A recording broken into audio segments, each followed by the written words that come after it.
When I was young, I lived in New York City, I grew up in Manhattan, and so it was very easy to just hop on a train and go to a show, and they would put big X's on my hands because I would be under 18 or under 21, but I would be seeing some of the best acts and artists in the world come through.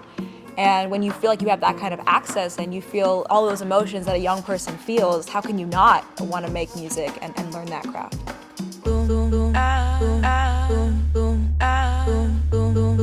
My name is Kiran, and I perform and produce music as Madam Gandhi. I often say that I'm a drummer whose mission is to elevate and celebrate the female voice. I have drummed for MIA, Thievery Corporation, TV on the Radio, Cruella, Kehlani, Amber Kaufman of the Dirty Projectors. And these past 4 years, I've been producing and performing my own music that focuses on fourth wave feminism and gender liberation. Ooh, take me up. Ooh, take me up. I started on the piano, as any sort of traditional Indian parents would put their kid on the piano, and I kind of felt like piano was oppressive. Like, I wasn't being taught all of the different melodies and notes. I was taught how to play like an exact song that somebody else wrote, and then I had to deliver that the next week. And when I discovered the drums, it was liberating. It was liberating because it didn't matter whether you hit this cymbal or that cymbal, or you wanted to hit this floor tom versus the rack tom. It was your own self-expression. And I also kind of understood at a young age I wanted to make it my own. Instead of trying to be somebody else's style, I wanted to say what really resonates with me, what makes me dance, what makes me feel happy. Those are the rhythms that I want to learn. I think with any good musician, that's kind of how it works. You practice the rudiments and the techniques so that you're able to execute and that your technique never gets in the way of your creative expression. But once you have those in the bank, then you gotta just express your own humanity and your own personality through the instrument itself. And that's what resonates with people.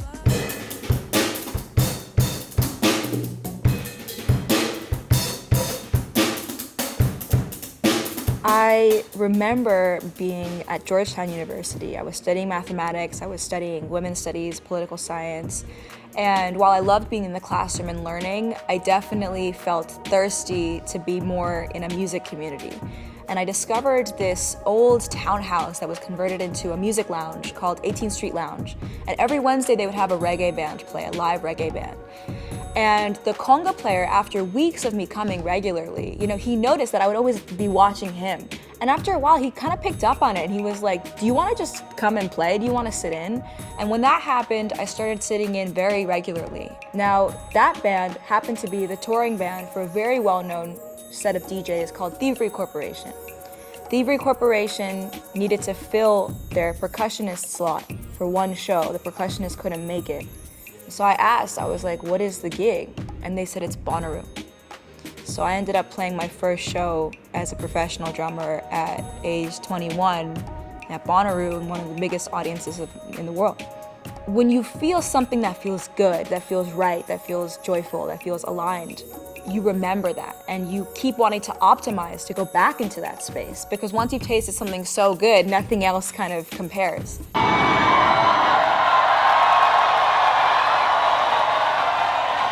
My first job out of college was at Interscope Records.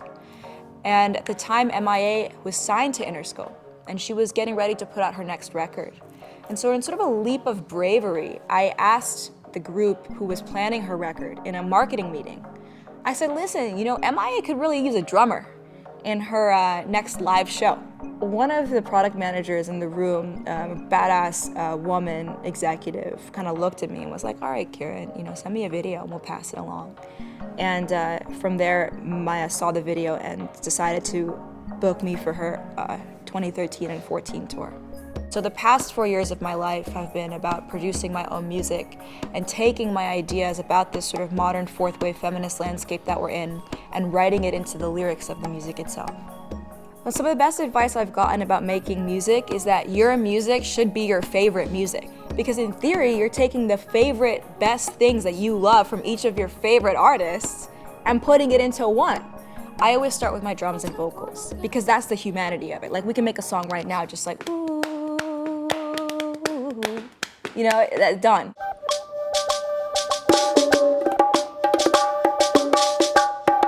If you listen to anything that's like rough sketch in my Ableton right now, it's always me just quickly putting a click on and then recording a drum concept and a vocal concept and just go. It's cool because that's someone being like, whoa, this is her real personality, this is her real emotions, and then we're gonna build the rest of the electronic sounds and the more neat and clean sounding things around that. But that's how I like to start. I love going into sound banks like Arcade and pulling different like diegetic sounds that exist in the pack, but then reversing them or adding a filter or putting out an echo or a delay that makes it sound like something completely different.